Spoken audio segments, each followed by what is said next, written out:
Welcome to the Mixing Glass, brought to you by Bardtenders. I'm Michael Windsor, your co-host, and I'm so happy to be back with all of you wonderful people yet again.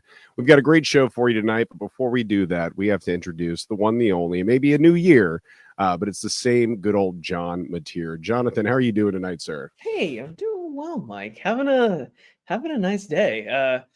Honestly, it's been a great start to the year. I know this episode's not coming out in January, but it has been a heck of a year so far. I love 2025. I mean, we're already doing so much for the podcast. Like it's so much fun. Don't hold your breath, man. Okay, sorry. No, all optimism over here. I'm just kidding. All optimism. Well, good. Are you feeling all right after last night's little tale in the telling session? Oh, I'm recovered. You guys gave me a run for my money last night. You know how to make a grown warlock blush, I'll tell you that. No, you're so welcome. You know, I think you said it best after the episode during shift drinks. What is D&D but getting a bunch of grown men to flirt with each other? So, This is true. Well, enough. I don't want to start flirting with you again. So we do have a great show tonight. Sure? We have an enchanting guest coming on tonight. We're going to be talking to Augustina Elizabeth. And Augustina Elizabeth is the visionary behind SpellCraftPDX, where she fuses craft beverages with spirituality, creating products that not only tantalize the palate, but nourish the soul. With an impressive background as a professional actress, social media strategist, and beverage branding expert, Augustina is redefining the industry, bringing an alchemical touch to the bar world. Augustina's magic lies in her innovative approach to crafting spiritually inspired beverage modifiers and mixers. Her award-winning Sekhmet's I'm so sorry, everyone. Sekhmet's Fury Bloody Mary. Want to try again? No, let's just get. Do you want me to? I think that's what I'm going to put on a t-shirt. Do you want to try again? Okay. Do you really want? Oh, do you want me to start over? No, you got this. Do it. Okay. Right now, it's live. Her award-winning Sekhmet's Fury Bloody Mary mix was celebrated as the best Bloody Mary at the Portland Bloody Mary Festival and received the People's Choice Award for 2024. Her Empress Elixir was a key ingredient in her Manhattan Wheat cocktail, named one of the top 10 in the entire nation. The success highlights her ability to seamlessly blend creativity with exceptional flavor. Beyond her cocktail creations, Augustina is a passionate advocate for diversity and inclusion. She serves on the National Council of Chapters for the USBG, where she champions equitable practices and inclusion initiatives. Her dedication to social justice extends to her work as a filmmaker, where she is currently developing a documentary focused on critical societal issues affecting our communities. Active in a number of social justice movements, Augustina strives to be an intersectional feminist, vocal anti-racist, and champion for disability rights. Augustina, welcome to the show. Hey guys, how you doing? Oh, very good. I appreciate you bearing with me as I tripped all over your bio there. Yeah, I didn't really expect you to read the whole bio. Like, I thought you would take some key points and be like, okay, here she is. Yeah, that was a professionally written bio, I will say. It definitely was. And honestly, I don't know if we have enough time to talk about all these amazing things that you're doing and have done. We don't need to talk about all these amazing things. It's fine. We'll just do a 4-hour episode. Sekhmet. I'm sorry, say that again. It's pronounced Sekhmet. Okay. So the H is in the back of your throat, just so you know. Told you, Mike. No, appreciate that. Yeah, I know you did. You didn't say it though, did you? Okay. Got him. We talked about it before the episode. Yeah, he loves giving me a hard time about my reading skills. It's the best. It's what I'm good at. No, truly. Before we get too far into the episode, we like to do a little thing called Roll for Initiative. Now, I know you don't have a 20-sided die. Tell all of our listeners and viewers what you're going to be doing to determine what number question you're going to have for tonight. I'm going to shuffle some tarot. So I have a question for you guys, though. I can either shuffle all 78 cards, or I can shuffle just the 21 of the major arcana. I think we do the major arcana. It's the closest to 20, and once we get past 21, I can't count anyways. So. Oh, well, I mean, I can just take 20 out, and then we'll be fine. It'll be fine. Hit us with the major arcana. Let's see what you got. All right. Well, I'm pulling them all out right now so that I can shuffle them because there are 78 cards. Have you guys ever had your tarot read? I did one time. My actually funny story. My great grandmother was kind of well known in our area for doing readings, but if I'm not mistaken, she did readings with like a normal set of playing cards. You can do a reading with a normal set of playing cards. All of the tarot cards that are not the major arcana or the trumps are based on a regular playing deck. So it, you can fortune tell with anything if you have enough gumption to do so. There you go. Or you have the gift, right? Well, you have a gift or you're full of shit, one or the other. Is it okay if I guess? Yeah, of course. Sorry, I didn't ask, and you never know because there might be families listening. There's a lot of families listening to our drinking podcast. Absolutely. I mean, I don't know. Parents, don't let your children listen to a podcast about drinking booze. Do as okay? I say, not as I do. They're going to figure it out on their own someday anyways. So I'm almost done. Ooh, the tower. That's fun. I am almost done. I've almost pulled all 21 major arcana out, and will just shuffle 20 of them, and then I'm not really sure what I'm in for, but let's go. You're gonna find out. The good thing is I'm great at editing, so there's space I can fix it. Don't stress it. All right, so what am I doing? All right, so now you have your tarot cards ready. You have those ones there. You're gonna pull it out. You're gonna let us know what number corresponds to the major arcana, and then we're gonna read you one of our icebreaker roll for initiative questions, and then you're gonna have to answer an icebreaker question. Well, my least favorite card in the major arcana popped out. It's the Hierophant. Okay. And this is all about rules in society and authority and structure and change, which, can be good. I don't know if it's going to be good this year, but anyway, and it's literally my least favorite card. I fucking hate this card so much. We're going to turn it around for you. It is number 5. Number 5. Okay. This is a perfect question for you. I feel like, anyways, with your experience. If you could insert yourself into any fantasy movie, book, video game, or show, which one would you want to be in? Oh, really? Can I have one of each? Sure. Fantasy book, movie, video game, or show. Show, I think. Okay, I'm going to show my nerd. Probably West Wing. It's a podcast called Bardtenders. Now you gotta be a nerd. And West Wing's fantastic. Don't ever be ashamed of saying that. It's an incredible show. West Wing is like one of my comfort shows when the world gets crazy. I am going for the Newsroom. I'm going for West Wing. I'm going for Frasier. I'm going for, The Office sometimes. I'm watching Schitt's Creek. Like I want the comfort of smart people. Yeah, even if they're good saying comfort dumb show. things. So West Wing, like I would kill to be on. No, you know what? I take that back. I love West Wing, and yes, but I've always wanted to play Karen on Will and Grace. I think that is the perfect part for me. Perfect part for me. I even have the voice. It's fair. That actually is a pretty important part of being Karen. I'm going to be honest with you. And she's like the complete opposite in real life. She is the nicest, kindest. Well, I mean, her character was too, but anyway, I would love to play that part. That is literally my dream part in a television show and has been since I was a kid. Movie wise, I'll come back to that. Video game, Tomb Raider. The old school Tomb Raider? Old school Lara Croft, Tomb Raider. Like, I want to go and shoot things and find treasures. That's something like that.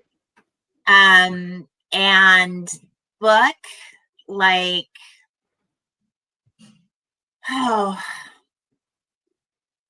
I want to say The Great Gatsby, just because I kind of loved Zelda Fitzgerald and he stole most of his stuff from her. So I would love to be, I don't necessarily love the character of Daisy, but I think it would be a really fun environment to be in.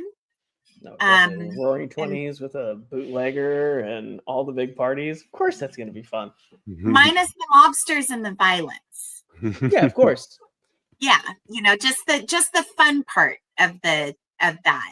Yeah, just the steampunk Art Deco part of it. That's what I'm looking for. That, or like maybe The Buccaneers by Edith Wharton, because that was all about these American girls that went over to Europe to find husbands because they couldn't get into society in America because their money wasn't old enough, even though they had more money than anyone. I really like stories about women that are living outside of convention and outside of the norm. So I'm attracted to those kinds of characters. You know, and book, or I already said book. We're at movie. Dangerous Liaisons. No, I think I've seen that one, but I'll have to watch it now. So it's about a rich... Great cocktail name, by the way. Dangerous Liaisons would be a great cocktail name. Well, we should come up with that cocktail before we're done today. But it's about a woman who tricks her lover who broke her heart into seducing a virgin from the nunnery that was supposed to marry another man that she wanted revenge from. And then in the end, everybody like gets punished because that's the way 18th century novels are. So it's a French novel. It was adapted into a movie with Michelle Pfeiffer. And then it was also adapted in the 90s, and it was called Cruel Intentions. And it had blonde woman and Buffy. Okay, sure. Absolutely. How about you, Mike? You got a favorite I'm going to be embarrassed saying this because this is not where my fantasy preferences lie. But if I had to live in one of these worlds, honestly, like it would be cool to live in the Harry Potter world. Like, given I wasn't just some, you know, bloody muggle or something. But like, if I, you know, it'd be cool to be able to like just cast spells and, you know, not have to do laundry and all that kind of stuff. Like, I prefer. How about when they introduced in like magical creatures, right? They can just make dinner by flipping their wand out. And yeah, to, like, I mean, like, I love Lord of the Rings and Game of Thrones and all that, but I would not want to live in those worlds. It would be terrible. You're like basically just a, you know, medieval living. I would not want to do that. No, unless I had like straight up magic. So, I mean, for sure, but dragons are magic. So they are. Game of Thrones, like if you were a why can't I think? Now you have me in Harry Potter and I'm thinking Slytherin, but Targaryen. If you were a Targaryen, like until you have to marry your brother and inbreed and then go crazy. But other than that, well, they didn't have to do any of that. They chose to do that. I'm gonna be real honest with you. That's a choice. It's a lifestyle. They made that bold decision. Did you guys read all of those books?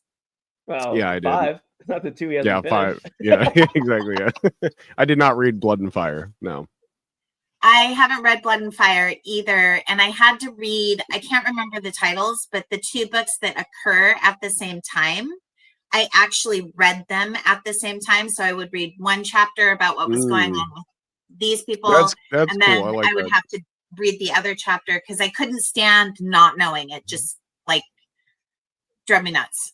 No, I'll tell you what. I'll reread the series when he finishes it, so it's worth my time again. Yeah, that's where I'm at.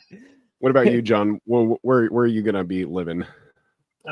Honestly, it fluctuates, right? Depending on like what's going on.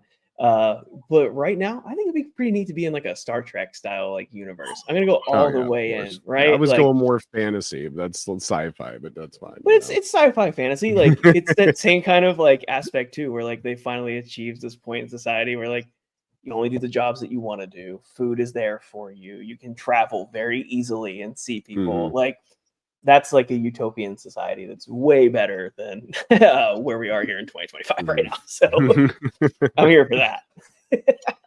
I mean, so now that you've brought up Star Trek, which Star Trek is your Star Trek? Because everybody has one. Okay, so I'm a next gen Star Trek guy, but there is a soft place in my heart for Deep Space Nine. All right, I can accept this. What about you? I've only watched what is it, New Generation with Luke Picard. I growing up as a kid. Canceled. Right? What? I'm sorry. I do like sci-fi. That is just not Some the sci-fi Trekkie that out there I is gonna read. light us I up. don't care. I'm sorry. I like the Star Trek New Generation. I watched Picard. Stargate with my dad a lot. Well, Stargate's incredible, so that's fine. You get a pass. I mean, my parents still watch Stargate. I'll go over to their house for dinner and they'll be Stargate. And I'll be like, haven't you seen this 1800 gazillion times? And they'll be like, yeah, but it's really good. They're getting to the good part. Comfort I shows. too am a next gen person. I am a Will Wheaton person, but I do love Deep Space Nine as well. Not gonna lie. What about Battlestar Galactica? The only thing I know about Battlestar Galactica is from what Dwight has said on The Office. Bears beats Battlestar Galactica. Exactly. That's where we're at. All right. We are so far off the rails already. We're here to talk about you today, Augustina Elizabeth and Spellcraft PDX. But we want to kind of hear your origin story, right?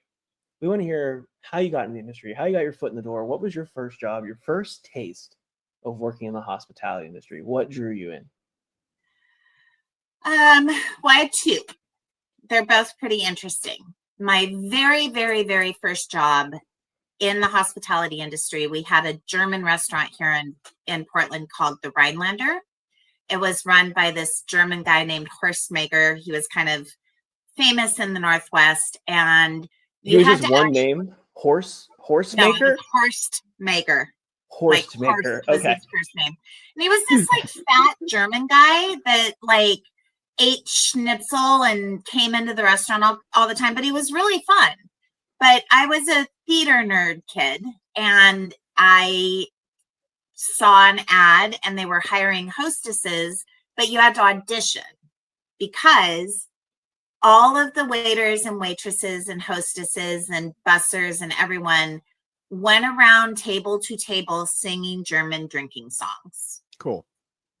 So that was my first. And then I quit that job when they wouldn't give me prom off. And I was like, well, I have to go to prom. So. I have to go to prom. I can't sing German beer songs. Like, sorry. There's no work ethic when you're 16. It's true. And then I went to college my freshman year at ASU, and I got a job as a host. My friend had been working as a hostess at this strip club, and she was like, I'm making a ton of money. You should come and, work a couple of shifts. So I started as a hostess at this strip club where it was insane, you guys. I was making so much money. Like, people would just hand me $100 bills as they were walking in the door. And as a hostess, that's incredible. As a hostess, like, a charming, giggly, flirtatious hostess, but you still didn't sing them any German beer song at the fucking bar. So then one night a bartender didn't, and all of the servers would come to me when they needed to get like cash for the dancers or whatever, because I could like count the cash really quick and get it out to them and face the ones and all the things. So one night a bartender didn't show up, and they threw me behind the bar. Just, here you go, have fun. And it was a very, very busy club. It was not it wasn't a sleepy strip club with two dancers. There were like 40 women on shift at any given time. There were hundreds of people, 4 bars in each corner of the place. So it was kind of a trial by fire. Luckily, I didn't actually have to do any real cocktailing. It was a lot of like Jack and Cokes, Midori sours, pretend martinis for the dancers when they were trying to hustle money out of someone. Mhm. That kind of thing. I'm just curious. When you say a pretend martini, do you mean like a faux martini to where it's not alcoholic, or? Yes. Yeah. Yeah. So basically, water in a glass with an a olive. lemon twist. Yeah, Yeah. exactly. That's good. Yeah. Love that. Like, would you And like it's to twist this out? it's still $20, right? Well, yeah, she's not paying for it. Yeah, I know. Um, I know. I've been to a strip club. I know. but like that was really kind of my first taste of what it's like to be a bartender, what it's like to have that. And a strip club is a different environment than almost any other bar because you're the person they can't have. So a lot of times, like, there's more therapy involved than your regular sleepy dive bar on the corner. Mm-hmm. But it was fun. And I didn't have to take out any student loans for a whole semester. So that was great. That's a win. And I ran into, actually, this is a fun story. I have a girlfriend who's a feature dancer. She travels around and she, like, does burlesque and pole and silks and whatever.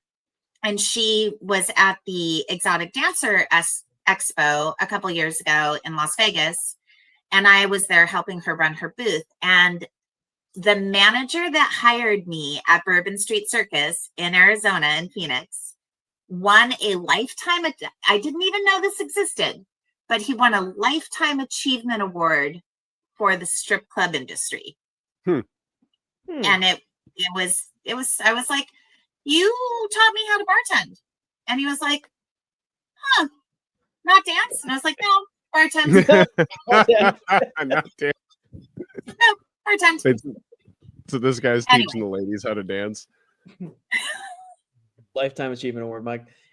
So how did you segue yourself out of working in clubs like that to closer to where you are today? What was the next step? Because you said you went to school, you didn't have to pay tuition there for a semester. So what solidified you in the hospitality industry?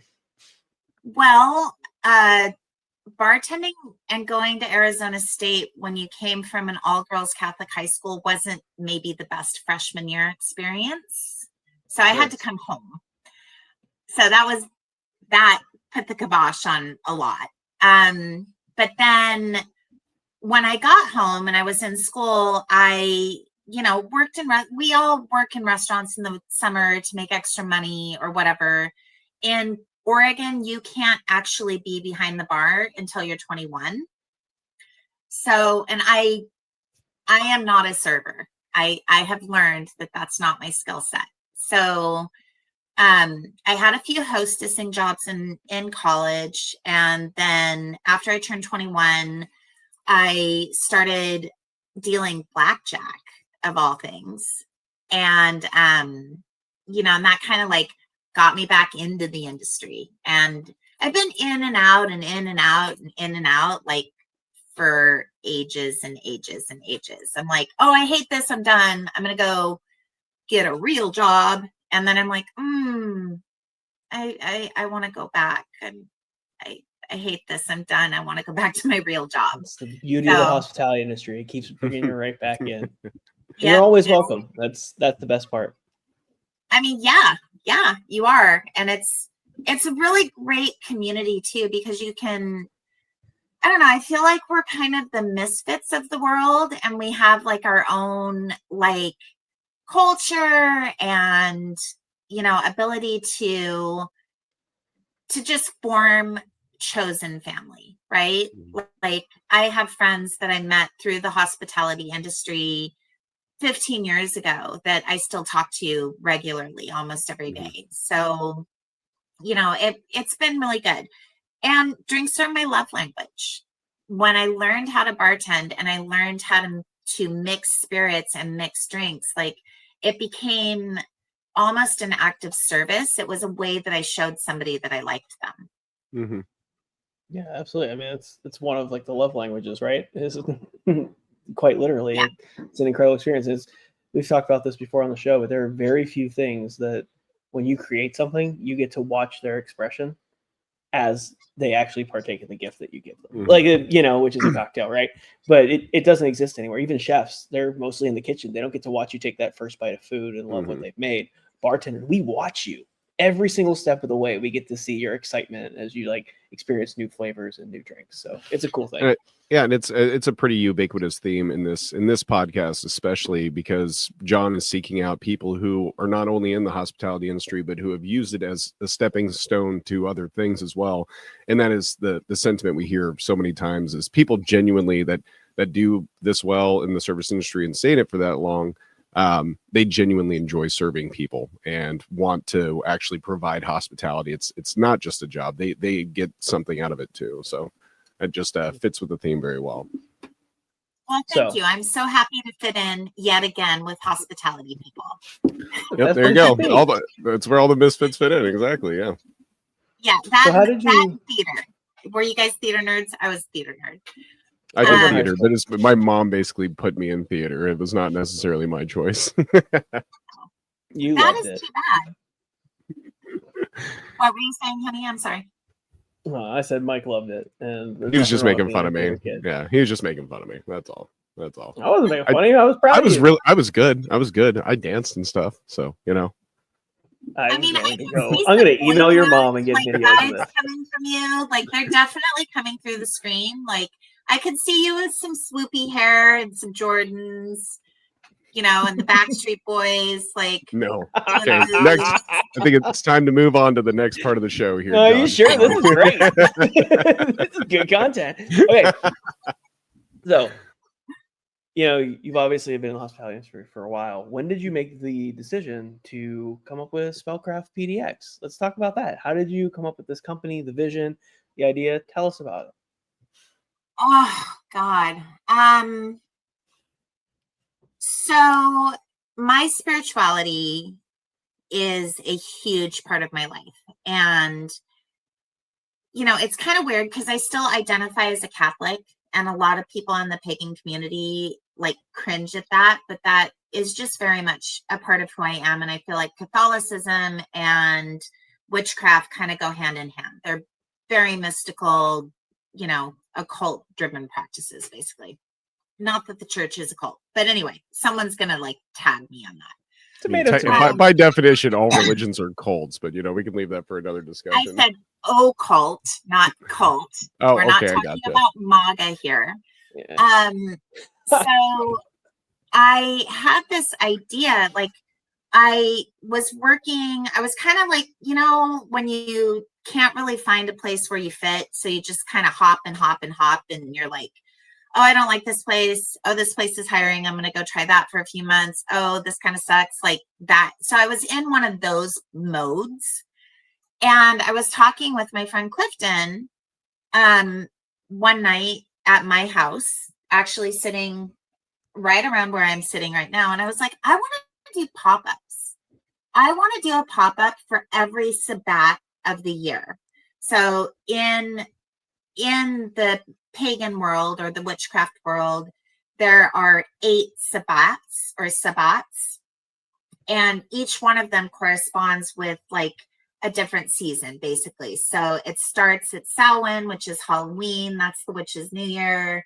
And then you have Yule. Then you have Imbolc. Then you have Easter, basically. And then you have Midsummer. You have the equinox. And then you have Halloween again. Like, you know.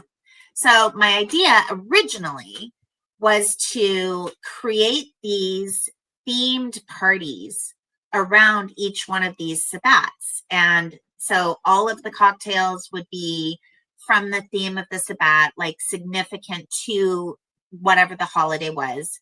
They would be enchanted. I would partner with a chef who was like, you know, on the same vibe. We would do it there's a really cool place here called Cooper's Hall, and Clifton used to manage it. So, you know, we were like drunkenly talking about this for about 8 months.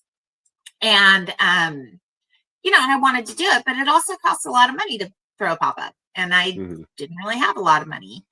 So I finally landed at this place out in the suburbs. And, you know, I was beverage director, which I like because I like to be able to make the cocktails and do the things. And I noticed that we had all of this like tomato juice just sitting in our back room.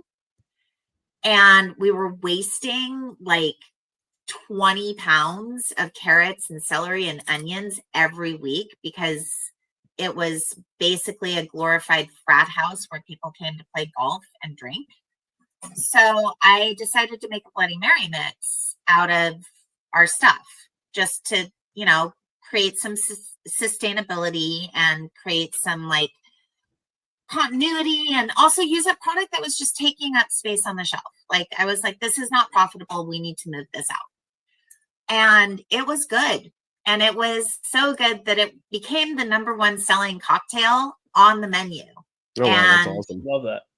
Yeah, like at night. People were ordering Bloody Marys at night, which See, no. is Well, it's weird, and it's also depending on the place. I'm assuming at this place it made sense, but that's like a cardinal foul, right? For most bartenders, like ordering a Bloody Mary, late at night is something that's going to upset a lot of bartenders in a lot of different places. Honestly, I don't think there's anything wrong with making a cocktail anytime. I've said this before, right? But I will say there's something moderately annoying when you don't have a batched Bloody Mary mix or you don't have all the ingredients on your bar. And you have to go and find every piece of the Bloody Mary. That's when it's annoying. If you have it ready to go, who cares? It's just like using orange juice. It's right there, right? It's the same thing. Yeah. But when you have to go find garlic, cut it. You have to go find Worcestershire. You have to go find the celery. You have to go find the olives. You have to find the jalapeno. You have to find, yeah, it's a pain. Yeah, I just, if someone, my blender is always broken. And I'm out of Worcestershire most of the time. If someone's asking for a Bloody Mary at 10 o'clock at night, they can fuck off. But if it's on the menu, we're in. Well, so this was my menu, and my Bloody Mary mix is literally 4 ounces Bloody Mary mix, 2 ounces of vodka. You're good to go. You don't need any garnish. Love even. that. You're good to go. So it was like pouring orange juice, not a big deal. That's what I'm saying. That's the way to do it. You know, I used to work Sunday mornings because nobody else would work them and I was in charge. And I was stirring, I triple filtered this Bloody Mary mix. I handcrafted the spices and blended them. And it was and then I would let it cold infuse for 48 hours before I would strain it. And it took me for fucking ever to strain this shit. Like literally fine mesh, not so fine mesh, normal strainer, cone, Cambro. Like it had to go through all of those because it had so much shit in it. Sure. So I'm stirring this, I'm stirring and trying to get like the liquid out, and it's Sunday morning. We're dead. It's just me. It's kind of my like meditative, quiet time where I don't have to really, and I'm in the suburbs, so no one's going to come see me. So like I was stirring it and it just occurred to me that what I was doing was crafting a spell and that it was actually a tribute to the goddess Sekhmet. Like it was this total download, like just absolute download. And she's not a goddess that I've ever worked with until this. Like it wasn't like I was obsessed with hieroglyphic. I like the hieroglyphics, but I was not obsessed with hieroglyphs as a kid. Like Egyptology was not my thing. So it was kind of odd. And because it was so outside of my normal realm, I really kind of embraced it and I took it in. And so I finished that batch of Bloody Mary mix and realized it was a spell and kind of meditated on it. And then the very next week, I got hurt at work. Like we had a divot behind our second bar. We had a big party. Our mats were shit. My boss was kind of a dick. wouldn't change them out. And I twisted my ankle and pulled my Achilles tendon and I got hurt. I had to go claim workers' comp. And I had been talking with the owner at the time about entering the Bloody Mary Festival because our Bloody Mary was selling at night. Like, you know, I was like, this would be great for the bar, it'd be great for my profile. Like, let's do this. And then he was a dick about workers' comp. And he was a dick about everything. And so I just incorporated and entered myself. I entered the Bloody Mary Festival, the Portland Bloody Mary Fest, and I won. Like, that's incredible. Just won outright, best bottled bloody. And it made me realize, I was like, okay, so I had that download. Then I realized what I was doing was actually something super intentional. Like, it was intentional all the way through, but I didn't put all of the pieces together. And then I realized that, like, these pop-up ideas that I want to do were really cool, but that wasn't really like the vehicle that I was supposed to be taking. Sure. So I won the Bloody Mary Festival and got into an entrepreneur development program with a organization here called Hacienda. And they gave me a business coach, and then another Women Prosper Portland matched me up with a mentor to help me put up a website. And now here we are on a podcast, and it's 2 years later, year and a half later. Nice. I have at least a question that I'm very interested in. Did you get a sweet moment of letting your boss know that you won with the Bloody Mary mix that you suggested that he enter? Well, he wasn't going to enter shit. He was just going to let me enter. So let's just keep it there. But it was really great when he said, oh, you'll have to write down the recipe so we can all make it. And I said, no. And I said, well, I'll make it and I'll keep us batched, or you can just buy it from me. It is award winning after all. It is award winning. It's delicious. I am the only person that makes it because I'm the only person that's willing to strain, you know, a 20-gallon Cambro of tomato juice and a bunch of vegetables and spices. But no, I wasn't giving him the fucking recipe. And the look on his face when I said, oh, I'll make sure that we always have Bloody Mary mix, or you can buy it from me, was See, I knew there was a good story there. I knew. Yeah. Yes. True. We should have a podcast about bad bosses. I think that there's probably more than enough of those. I can be real honest with you. I'm sure that exists in like multitudes. So tell us a little bit more about how, you know, Spellcraft PDX is evolving, how you're working with, you know, this theme. I think that this is really important because you're starting to expand on this. You talked about using tarot as your branding. So let's talk a little bit about that and how you're incorporating everything together now that you've established a business. You've won a competition with your Bloody Mary mix. How's it evolving? So I won the competition with the Bloody Mary mix. I started, you know, doing to market an acidified food. It's kind of like basically starting a distillery. It's a big pain in the ass. There's a lot of fermentation involved in spicy products too. Well, so it's tough. Yeah. And so I was kind of on that path. Like I was like, okay, I'm starting this. I'm going to market this. You know, there's a high demand for my Bloody Mary mix. People want it. Like, cool. This is my side hustle.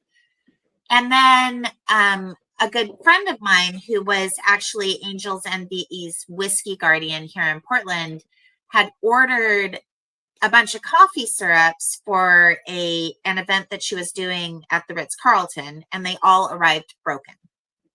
And she was like, now I have to pay a rush fee, and I already paid $60 a bottle for these fucking things. And I was like, whoa. You paid what? for sugar water? Like, no. You are not rush being ordering anything. Like, I will make you whatever you want. What do you want? So I ended up making a 3 syrups for her old fashioned and coffee event. And it was a s'more, a chocolate orange, like a Christmas chocolate orange, and then the Empress, which, I mean, it's my second favorite out of the 4 that I've made so far. But I made her these coffee syrups. The Ritz-Carlton management went crazy. The people who run the residency were like, how do we get these in? Blah, blah, blah, blah, blah. And I was like, well, that's not really what I do. I do Bloody Marys. Like, this was just a favor. So I took out my tarot because I use tarot for a lot of guidance. And I was kind of thinking about, like, is this another project that I want to take on? Do I have the spoons for this?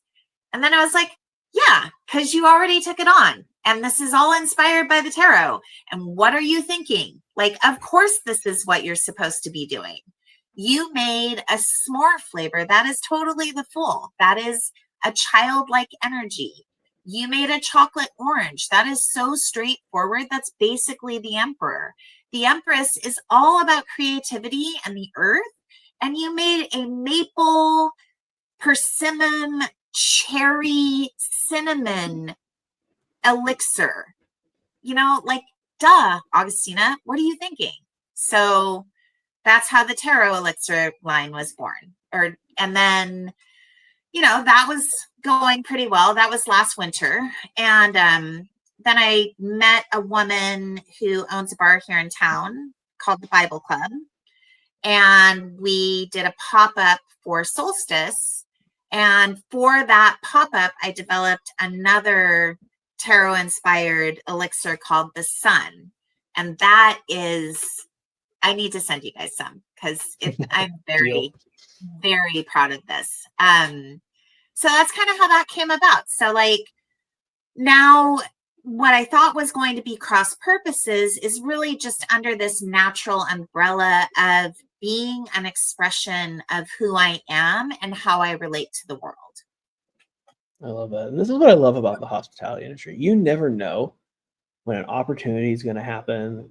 You're going to be in the right place at the right time. I mean, how fortuitous that you were there when the bottles broke and you had this opportunity. You know, like, if you hadn't tripped and fell and had workers' comp, you wouldn't have won a Bloody Mary competition. You know, like, all of these things. Like, you just never know. And you found the opportunity to seize that and run with it.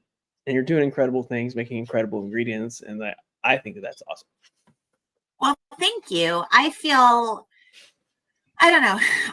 like it's kind of a path that's just been unfolding for me. Like, I feel like when you're doing the right things and you're on the right path, you meet very little resistance to what you're doing. And when things are really hard and you're like banging your head against the wall, that's when you should, like, stop and take a look around and reassess, like, what am I doing with my life? So I feel really fortunate that, and I'm gonna get a little wooey, so don't make fun of me. You can make fun of me after the show, but off the recording, right?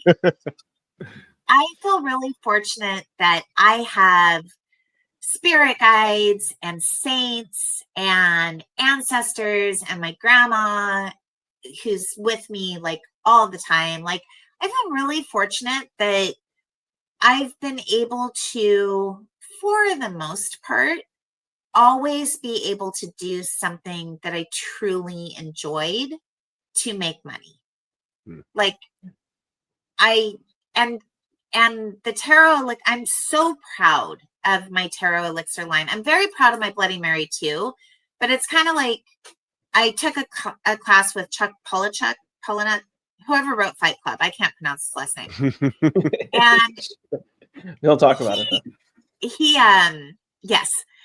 He said that once he was done with it and it was a movie, he was like, okay, I'm on to this now. And that's kind of how I feel about Sekhmet's Fury. Like, I love it. It's still an enchanted thing. It is still a prayer.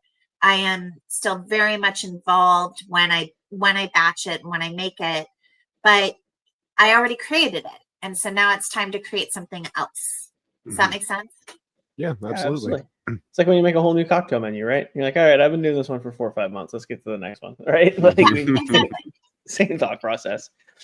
So you've already talked about this a little bit, and I think that this is really important.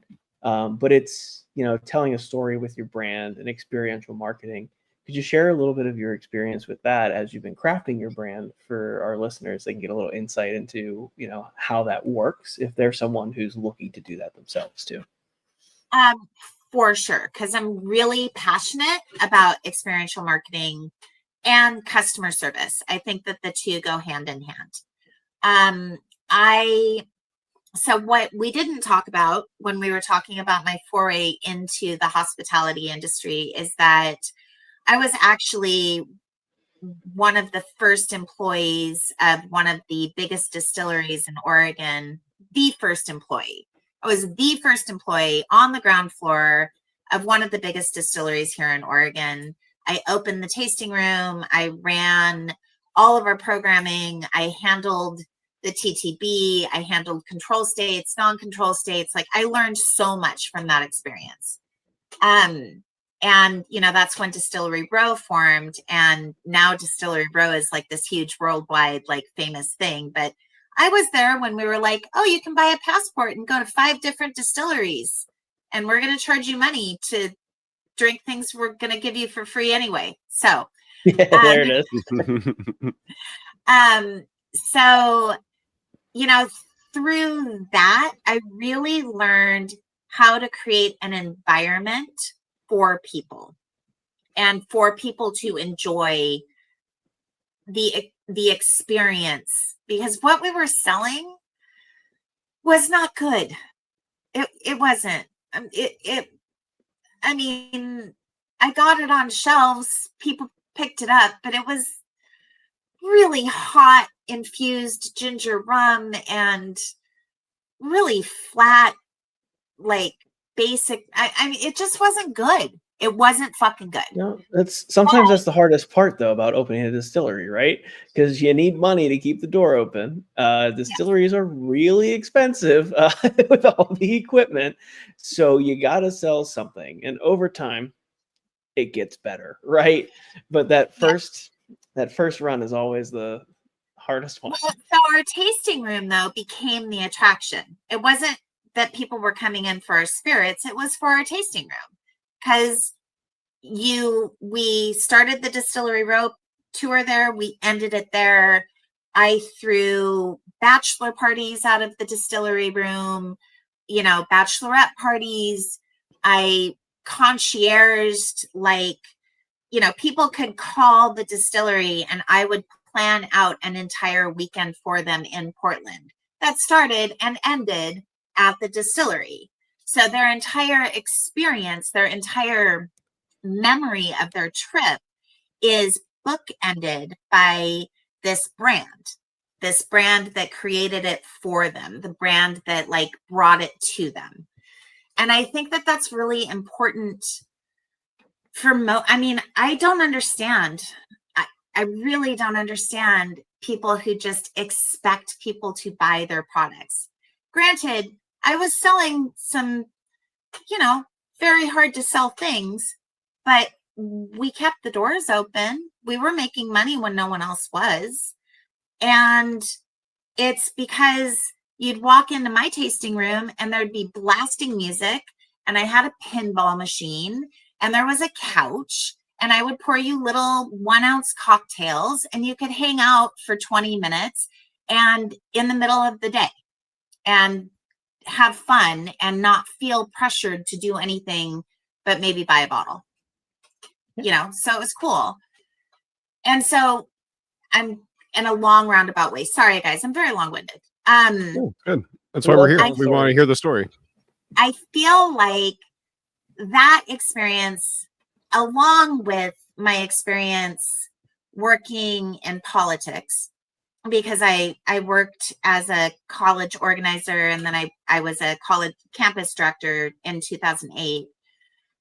And, getting college kids to vote is all about creating something cool, creating an experience for them as well. And so I feel like those two experiences really taught me the value of not so much selling somebody your product, but immersing them in the product's being. Does that make sense? Mm-hmm. Yes, Like 1000%. When people buy my Bloody Mary mix, and people who hate Bloody Marys buy my Bloody Mary mix, and they're like, this is not like anything I've ever tasted. And I'm like, well, it's because no one ever made anything like this before. But what I really want you to focus on is like the memory you're going to make when you take this to brunch with your girlfriends, or when you take it, to the baby shower or whatever. And just really connecting with people and meeting them where they are, and then bringing them into your realm. It's just steps of service. We all know how to do it. We all know that you greet a guest, you make them comfortable, you give them, advice if they want it, you bring them things that make them happy, and then you leave them feeling full and satisfied. That's all experiential marketing is. Mm-hmm. It's just creating an experience that people are going to take with them and associate with the brand. Yeah, no, I love that. That's exactly it. That's what you should always be aiming for, right?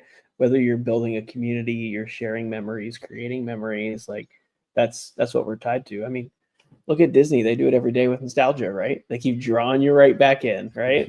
You keep clicking next and watching the next episode of the next movie. So, like it's just so important to think about it that way.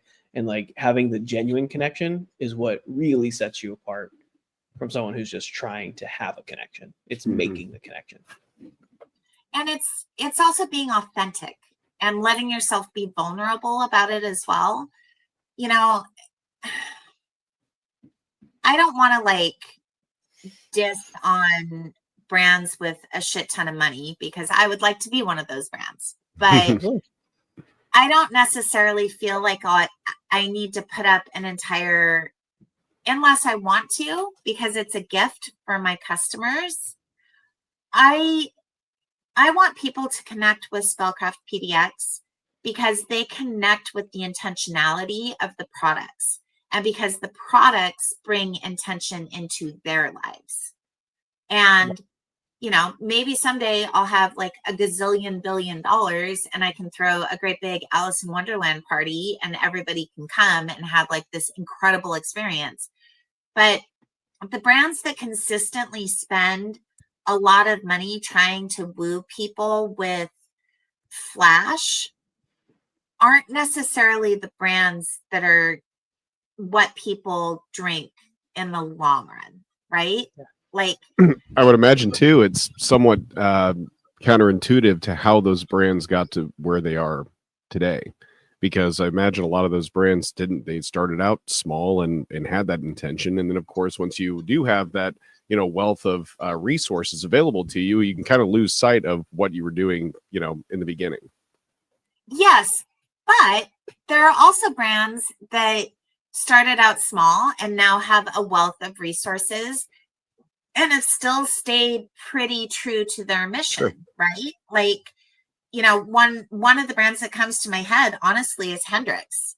Like, Hendrix is Hendrix. Hendrix has always been completely different than anything else.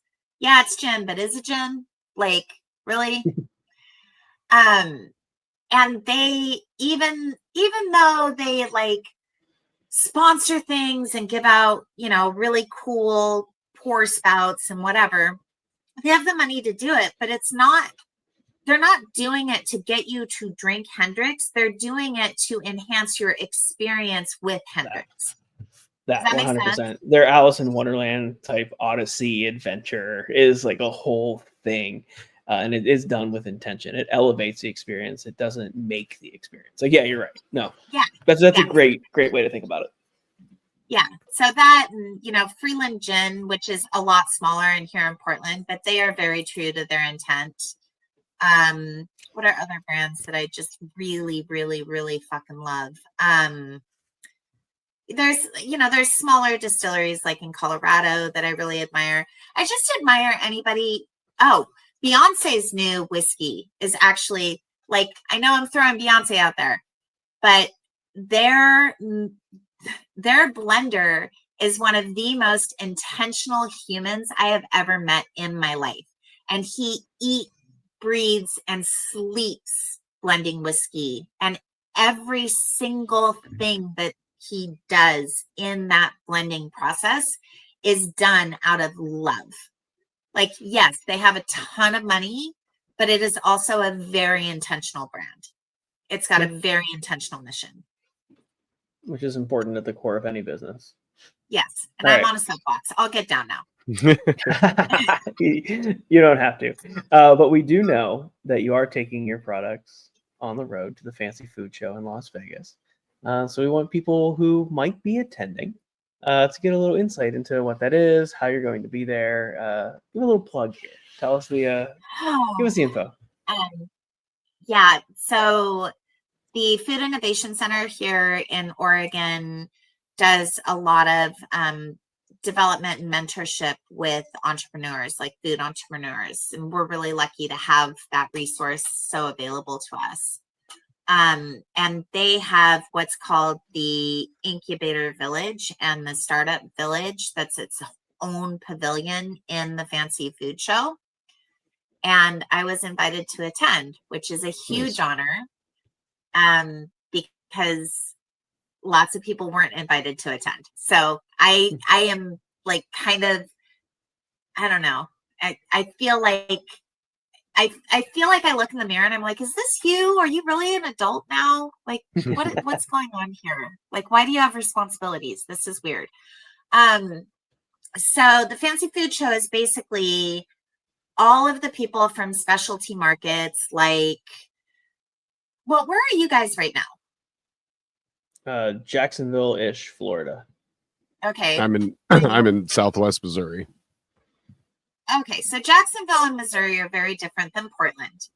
But I'm going to imagine that you have like Nature's Grocers or like something like that there, right?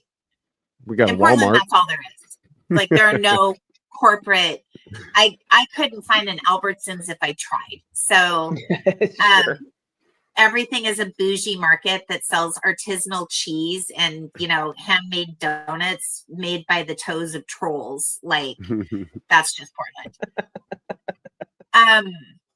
But like, it's basically all of the people, all of the buyers, the suppliers, the co-packers, of the elevated or fancy markets in the United States descend on Vegas, and they look for new trends and they look for new products. And, they kind of, there's a lot of opportunity for networking. There's a lot of opportunity to do business.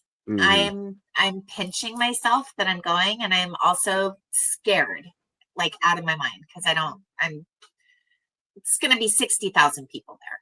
So it's at the normal, or at the convention hall. Is that right? It's at the West Convention Hall in Las Vegas, and it starts on the 19th and it goes till the 21st. So Okay, cool. If you're in the industry, you're in the market industry, or you're a bar owner or whatever, like, you should be able to get tickets to come. It's a supplier thing.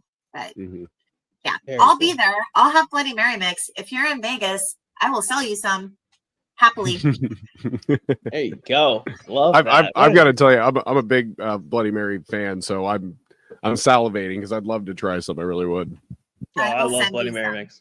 I'm the sicko that just drinks it by itself. Like, no, that's my drink on the plane. Whenever I get on the plane, I ask for just a can of Bloody Mary mix every single time. It's delicious. I'm so here for it. Like, why is Clamato so good?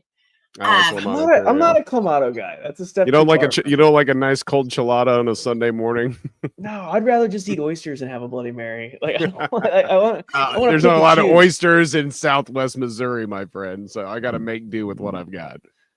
Clam juice it is for me. I just want to send you guys all of the artisanal weird ass hibiscus and sesame donut things that we make here. I'll send you guys both a care package.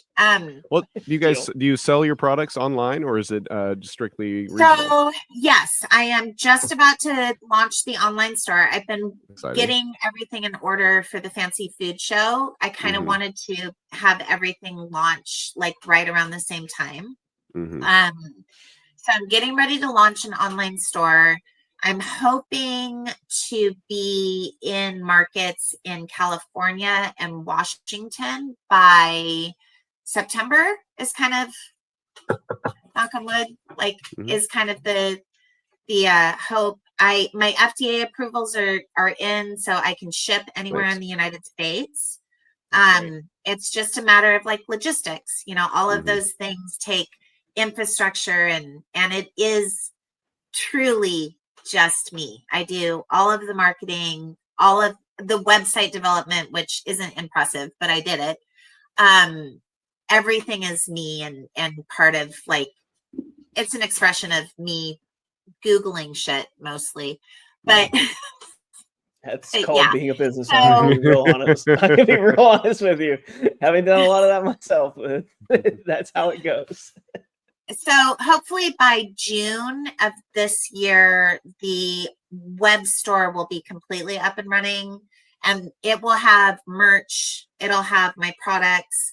But what I also am really excited about is I'm developing a partner page of other women-owned businesses and other I don't like the word minority, but people of the global majority and people who live alternative lifestyles. I want to partner with them and have a page on my website that actually features their websites as well. Sure. So for that, it's funny you say that, because when John was putting the website for Bardtenders together, he's got a whole page dedicated to the bards, which are just other people that are trying to do cool things, bring people together in the hospitality industry. So we resonate with that very, very nice. It's nice when you have a platform that you can help elevate other people that you want to help showcase. Sounds like we'll have SpellCraftPDX on the website pretty soon. I wouldn't be mad at all. And all ships rise with the tide, right? We should all be in it to work together and to elevate each other. There's enough for us to. Jeff Bezos makes $71,000 a minute. There is enough money in the world for all of us to live abundant, happy lives. That's true. Not everybody has to go to the moon in a private rocket. But that's a story for another time. Because we do have a final wrap-up question for you. We ask every guest on the show, what is your favorite shift that you've ever worked? Fuck me. I knew this was coming. I know, that's why we tell you before the show. And without fail, everyone forgets. It is a hard question. Huh? I said it can be a hard question, Well, yeah. I mean, there's do you choose the most fun shift? Do you choose the most meaningful shift? Do you choose the shift where you actually made somebody not kill themselves? What shift do you choose? And as bartenders, we've all had those shifts. Each one of us, we're therapist, mixologist,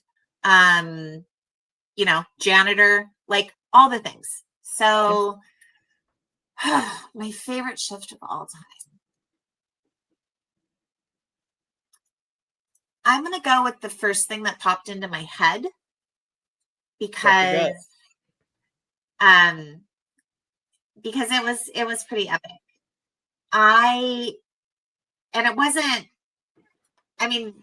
It was at the tasting room, but please do not think I was just pouring half-ounce samples. I made full-on cocktails. And I was the first person in Portland to do that too. And I'm very proud of that. Now everybody does it, but I was the only person that did that in 2012 and 13. Yeah, So God, there were so many good shifts. I had a day where this entire group of women had made their sorority girls trip to Portland. Like they were having a sorority reunion. Mm. And they were Karens, like hardcore, but I got them to loosen up. Like I literally unbuttoned the pearls on the Karen sweaters. It was amazing. So we just had like, they were in the tasting room literally for like 2.5 hours. And it was just me and like 50 women getting drunk. And, you know, it was a really bonding. It was a really bonding and really cool experience. It also kind of made me have a little bit more compassion for the more mainstream women of the world. Like, we're all the same. We all struggle with the same things. And just because you go to Pilates 8 times a week and I go to the rum club doesn't mean that we're not doing something to self-soothe. So, you know, that shift really, really taught me a lot. And the shift when I met Izzy from Guns N' Roses. That was a really good shift too. That's pretty cool. It has to be a pretty cool experience too. That was cool. They were nice. They were all nice. Motley Crue was there too. That was fun. But it was the Karen, non-Karen women, because it was before there were Karens, that were really memorable. Like they really left an impression on me for sure. And they made me more compassionate, more empathetic, and more patient. And a lot of times spending time with the people that you may feel an aversion towards has that effect on people, because you do realize most of the time we have a lot more in common than we do have anything different between us. It's true. Yes. Yeah, we love asking this question because we all have similar stories. We all have similar threads, no matter where we are in the hospitality industry, no matter when we work, where we work, anything like that. We have those common stories. And everybody can pretty much say that they've had a group of people, they're like, this is going to be trouble. And it turns out that it was the best time ever, because we have that bartending superpower that turns on hospitality and it brings people together. And like, that's just an incredible thing that happens. Yes. Hospitality is a superpower. I like this. I think we should write a comic book. We should have hospitality superheroes like mutants, only steps of service. Captain Muddler.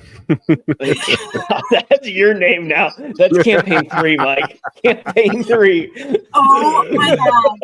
I love this so much. I'm never going to be able to call you Mike now. Please do not call me Captain Muddler. Or Captain Muddler forever now.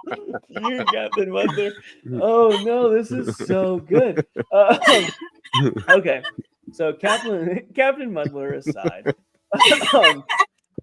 at the end of every episode, we like to do some shout outs. And so I'm going to throw it to you.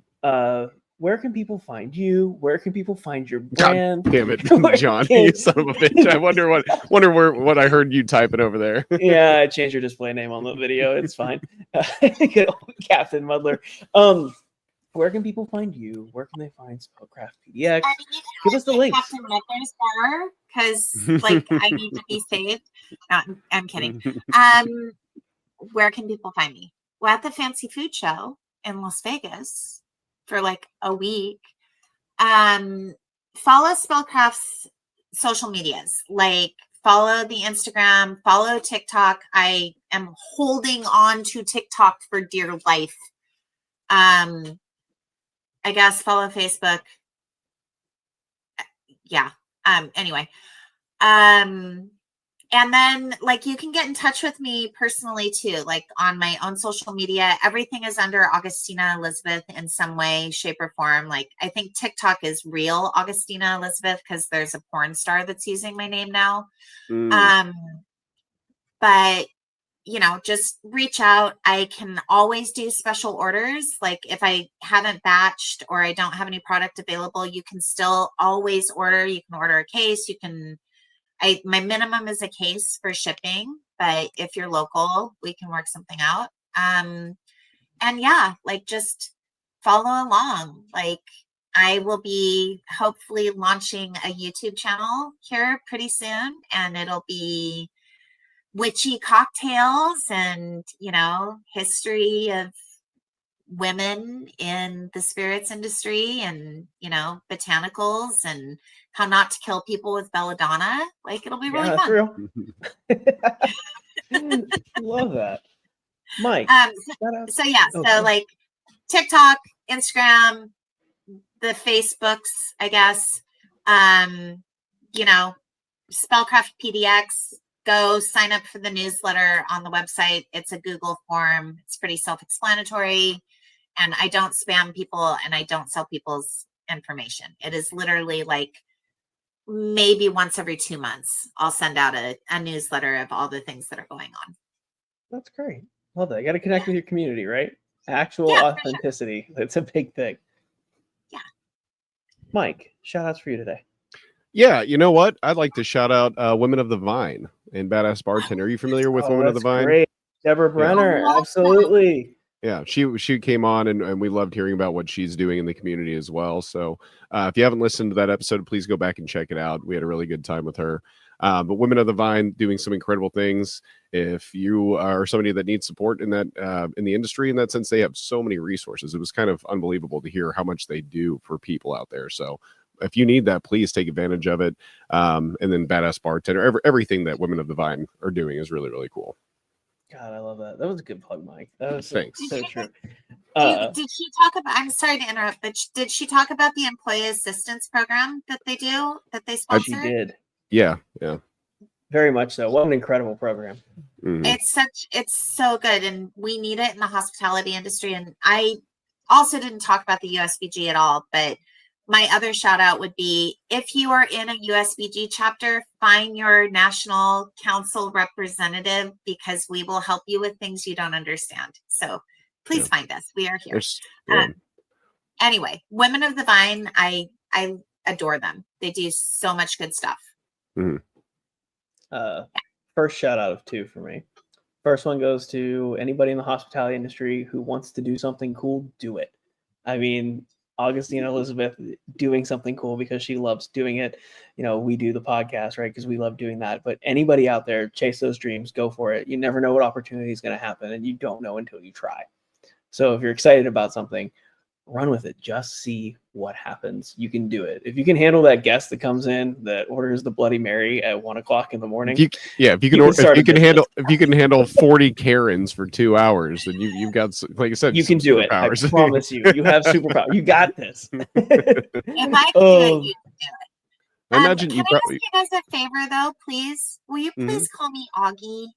Everybody that I'm friends with does, and I would appreciate it if you would both be my friend. So I appreciate that. You can call me Captain Muddler. I will be calling you Captain Muddler whether you like it or not. Sorry, not sorry.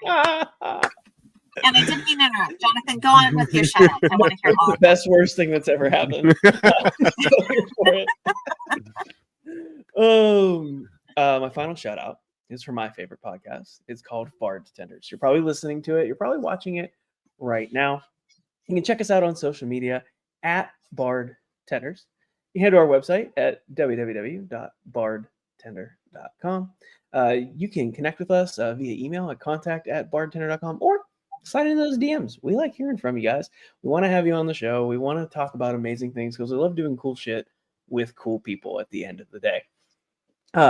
Also, last and certainly not least, we want to interact with you directly. So give us a follow, give us a like, give us a subscribe, leave us a 5-star review. 5 stars only. That's right. And if you leave a 5-star review and roast us, That's right. If you roast us with a 5-star review, we will read it live in an episode for everybody to hear. But, Mike, it has to be 5 stars and 5 stars. 5 stars only. That's right. Anything less? Sorry, kick rocks. We don't want to It hear doesn't matter how good your roasts are. We're not going to read it. It's true. It has to be 5 stars. This Just the way it goes. This is fair. What platforms can people find you on just so that I can pass it out to my community? I mean, not platforms like social platforms. We're all on the social platforms, but I listen to all my podcasts on YouTube Music. Other people use Spotify. You know, what are you just fed out to everyone, or do you have like specific channels that you use? No, this is great. Anywhere that will host us. So we are on Spotify, Apple, Amazon, YouTube. What is it, like Rain Cloud? Like anything that has a podcast, we're there. The only one that we're not on is Pandora. So sorry, Pandora podcast listeners, because we talk about booze. Legally, we can't be on Pandora. Yeah, well, you don't have to apologize to them because they're not listening. So damn right. Also, welcome to 2025. Yeah, I mean, Spotify won. Just get over it. Yeah. Deal with it. Do you like commercials on your Pandora? Enjoy that. Use ease-free listening with Spotify and Apple. Augie, thank you so much for being on the show. It was a pleasure having you. It was a blast.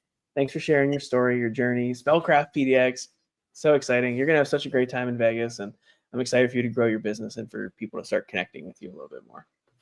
I am so grateful that you guys gave me the opportunity to be on your podcast and get to know you better. And I can't wait to see you in person again and get another Fernet coin, because that would be fun.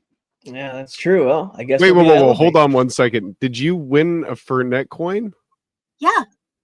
You at Elevate? Yeah. Yeah. So you at Meriwether. We should have talked about this before, because now I'm like, oh, no wonder she looks familiar. It's the plug at the end of the episode. Okay, hold on. You won, and what was going on? Because something happened where we were almost out of time. So I came in, put in one entry, and walked away, and I said, I'm going to win. And you were like, oh, we'll see. And it was you, Captain Dublin. No, I totally remember. I did not remember that. Okay, I'm sorry. That just blew my mind. To be fair, Mike, nice to see you again. You did speed date like 80 people doing it was intense, dude. In like it was a 2-hour intense. period. I will give you a pass, Captain Muddler. You can get through on that one. Yeah, but you did. People were getting like 3 or 4 entries, and you got 1 entry in 1. So congratulations. That's pretty awesome. I'm a witch, guys. Like, what do you want from me? More downloads, please. Yeah. Okay. I will have some more download. Actually, I'm working on the devil right now. It's a major arcana card. Jalapenos, other chilies, chocolate, cinnamon, some, I haven't decided what the base is yet, but it's probably going to be yam. Ooh, I love that. That's going to be delicious. Yeah. So anyway, we'll talk about this like when I have something else to talk about, but thank you so much for having me on, and thanks for answering my questions and indulging my soapboxes. Yeah, thanks. It was a blast. Thank you. Always feel safe to get on a soapbox on this podcast. That's what it's for, right? You got to share your story, get it out there, because other people need to hear it. So thank you again. And Mike, I think it's time to clock out. What do you think? I think so. Clock out. We'll see you guys next time.